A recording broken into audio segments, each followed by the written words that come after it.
Kings 12 through 14. Now, these chapters cover several different kings in Judah and Israel, and it also covers some of Elisha, except Elisha dies in these chapters, so it doesn't really cover that much of Elisha, but it covers his final moments.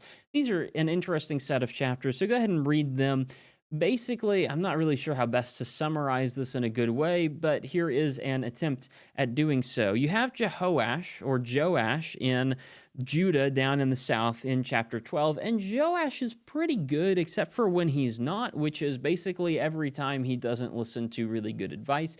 He has a guy who's in charge of him, his not father, but his father figure, Jehoiada, the high priest. Jehoiada is good for him. Jehoiada tells Joash to do a bunch of good things. Joash does those bunch of good things, but then it seems that as soon as Jehoiada is not influencing him for good, Joash ends up doing some evil things. You'll hear much more about this in Chronicles. Suffice it to say, Joash ends up getting assassinated by his servants, and usually that doesn't happen unless the person is pretty bad, and so there might be a reason that those things happen. Joash is good, but also not very, and so there's problems. And that's what you see from here on out. In the kings, even the good kings have drawbacks. Even the good kings have some major problems. Joash is the first one of those. Of course, as you go to chapter 13, you see kings of Israel. You see Jehoahaz and Jehoash, which, aside from the odd naming scheme, both of these guys are bad. They're both Israelite kings. They're both bad. There's nothing really redeemable about them. Now, during those days, Elisha ends up dying.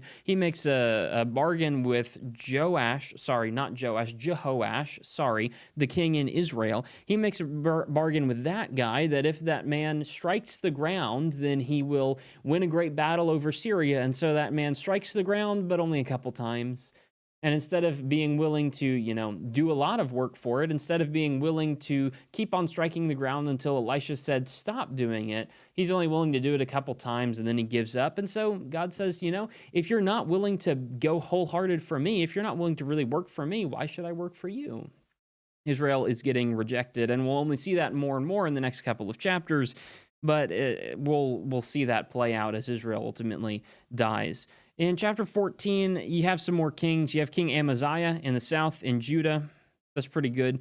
He's fine. He doesn't do much great. He's not incredible. He's just kind of mid. And then ultimately that ends up being a disappointment. And so that's kind of sorrowful. Israel gets Jeroboam II.